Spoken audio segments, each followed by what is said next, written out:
işe gelmişler bizimle de. Sabah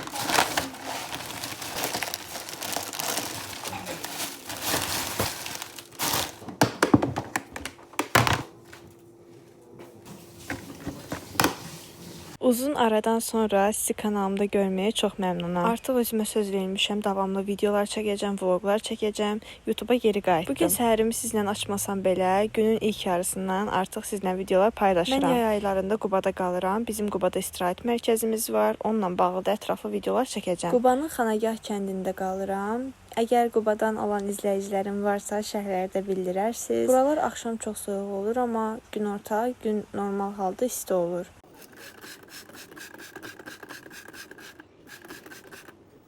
Bizdə sanitar qovşağın qabağında belə bir güzgü var. İstədim ki, burada video çəkim. Gördüm ki, çəkməyə uyğun deyil. Mən də istədim buranı silim və burada da videolar çəkim. Bilmirəm sizdə vəziyyət necədir. Mən iş görməyi sevmirəm. Ümumiyyətlə iş görəndə sanki mən yoruluram, həmən gün nəsə eləmək istəmirəm. Amma adam var ki, mahnı qoşur, iş görür və ona rahatlıq gətirir. Güzgünü təmizlədim, bitirdim və salfetkadan istifadə elədim. Çünki istifadə eləyib atdım. Bir də dəsmal yumaq istəmədim. Bu da güzgünün son halı. Çox gözəl oldu. Cip cip cip cip cip. Cip cip cip cip cip. Cip cip. Bunlar anamın səbziləridir. 4 dənə. Çox uydular. 20-yə yaxın var idilər. Bəlkə 20-dən çox. Hamısı öldü. Bu 4 dənəsi qalıb. Bu qara toyuq da bunlarla birlikdə gəzir. Bu da bizim Maxımızdır. Gəl bura. Gəl. Max, gəl bura. Gəl. Gəl mənim gözəlim, mənim gözəlim. Bacım oradan çağırır. Maxi. Get mamana, get mamana, get. Get mamana, get. Bu da bizim gəmimizdir. Əslində daha gözəl idi. Sadəcə sel gəlmişdi Qubada bizim əraziyə. Bunun üstü falan bağlanmışdı. Yəni seldən sadəcə biraz qalmışdı. Belə yığdılar. Bugün hava nəsə tutqundu. Biraz da qonaqlarımız var. Bugün həftə içidir. Həftə içi biraz sakitlik olur. Amma gün ərzində nə edirəm, nə etmirəm bölüşəcəm. Bu da bizim. Əgər videomu bura qədər izləmisinizsə, zəhmət olmasa kanalıma abunə olmağı unutmayın. Çünki bu mənim üçün motivasiyadır. Obyektiv girişdir. Burada baxın otaqlar var. Belə gəlib qala bilərsiniz, istirahət eləyə bilərsiniz. Yuxarıda da otaqlar var. Amma əsas bu aşağıdakı 4 otaq veririk. Bugün 4-də zanitdir. Qonaqlarımız hal-hazırda burada deyirlər, gediblər istirahət eləməyə, başqa yerlərə gəzməyə. Buradalar sizə çöl göstərim. Belədir. Bəlkə də yeganə işlərdən birisidir ki, mən bunu eləyəndə bu mənə yaxşı təsir eləyir. İndi deyəcəksiniz ki, Aynisə, bəs bayaq dedim mən iş görməyi sevmirəm. Bəzi işlər istisnadır. Məncə yenə də tənbəllik etmək olmaz. Söhbət ev işlərindən getmir. Real həyatda belə müqayisə edə bilərik. İş görməyən, həyatda məqsədləri olmayan, öz həyatı üçün, gələcək üçün çalışmayan insanlar mən ətrafımda saxlamıram.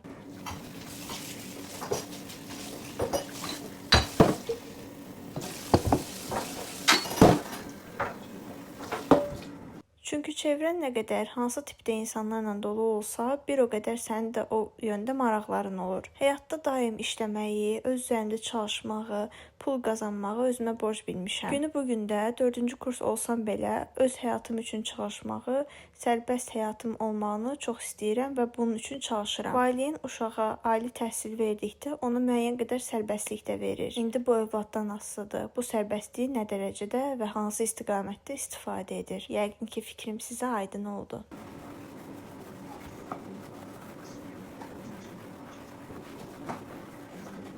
İndi deyirsiniz ki, bu özünü tərifləyir, amma həqiqətən də elə deyil. Mənim ailəm bizim 4 uşaq olmamıza baxmayaraq 4-ümüzə də ali təhsil verir. Amma ali təhsildə olmaq hər şey olmaq demək deyil. Məncə universitet həyatı sırf universitet evdən də ibarət deyil. Yaxın zamanda bu dediyim sözləri açacağam və danışacağam. Oturmuşam burada, birdən-birə yağış yağmağa başladı. Az əvvəl sizə dedim axı. Bu yağışdan bir dənə qorxur.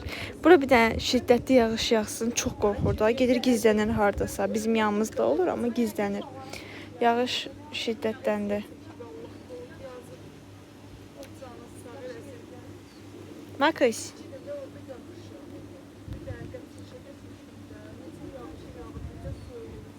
Mən içəri girirəm çünki telefonum islanır.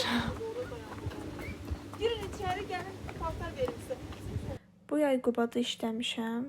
İşləmək deyəndə gördüyünüz işlərdən bəhs edirəm. Müştərilər gəldi və mən çörək doğradım. Anam isə salat və pendir hazırladı. Bəs sizin yay tətiliniz necə keçib? Bu yay işləyən tərəfdənsiz yoxsa istirahət edənlərdən? Əslində keçən ilim daha dolu keçmişdi. Çünki keçən il artıq bu vaxtlarda mən İstanbula bilet almışdım və çox ani bir bilet olmuşdu. Amma bu il nə gedəcək bir planım yoxdur, nə də onu etmək üçün bir şəraitim yoxdur. Şərait dedikdə etmək istədiyim başqa bir işlər var. Ona görə büdcəmi onun üçün ayırmışam. Yəni səyahət mənim üçün hal-hazırda ön planda deyil. Amma mənim əvvəlki videolarıma baxmısınızsa, mən bu il əslində Dubay və Gürcüstana getmək istəyirdim. Əlimdən heç nə gəlmir. Ona görə də zamana buraxmışam. Yaradanın gücünə inanıram və inanıram ki, hər şey çox gözəl olacaq. Doğru zamanda ən yaxşı ölkələri gedib gəzəcəm.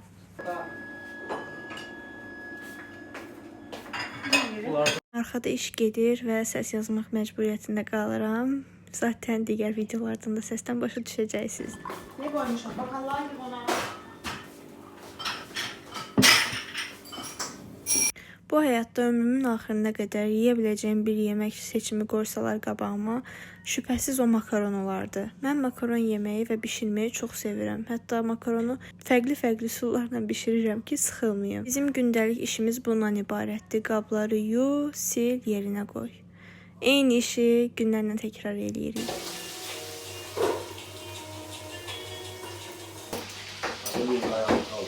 Sana o buzdolabının içine su doldu.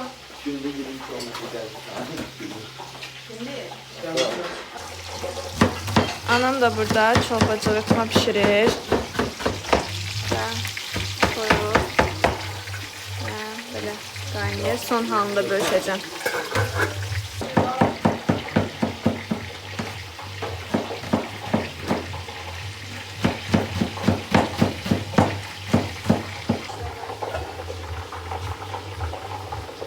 Bu hissədə səsi bağlamışam çünki əlim yanır. Bu da firi aparatıdır. Da.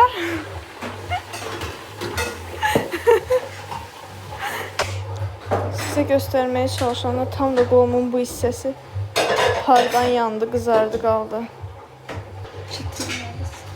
Sevdi iş görür. Anam çox dadlı yeməklər bişirir. Gedib aşbazlıq kursunu öyrənir və Bakının ən məşhur restoranlarında çalışırdı.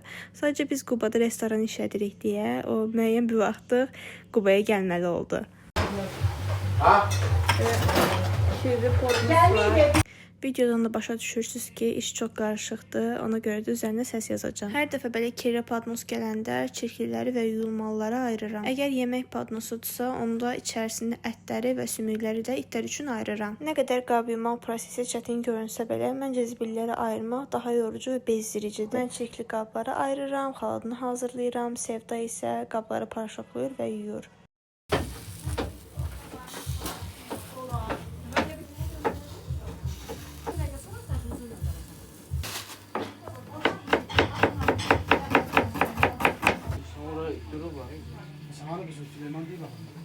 Mətbəx hissədən bir-iki görüntü paylaşdım. Dedim, biraz da kebabçını paylaşım. Nə düşünürsünüz? Yeməklərin hazırlanma prosesi sizə maraqlıdır. Gördüyünüz toyuq sacıdır. Bizim restoranda ən çox satılan yeməklərdəndir. Mən Bakıda restoranlarda görmüşəm ki, toyuğun yarısı vurulsun. Amma bizdə toyuğun tam hissəsi vurulur. Hətta üzərinə göbələk də əlavə olunur. Görün necə dadlı görünür. Videoya baxanda belə acıyıram.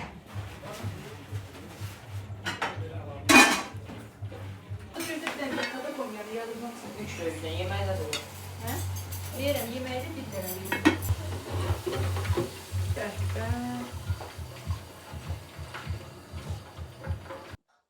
Bu da ikinci saçdır.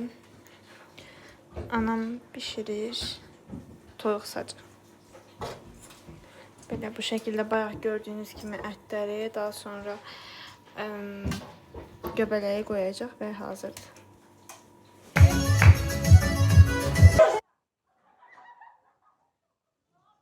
Çəkə bildiyim qədər kadrlar çəkməyə çalışmışam. Biraz başımız qarışıq olub, iş görmüşəm. Ona görə maksimum vaxtım olduqda videolar çəkməyə çalışmışam.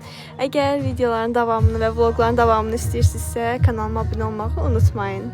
Hələlik.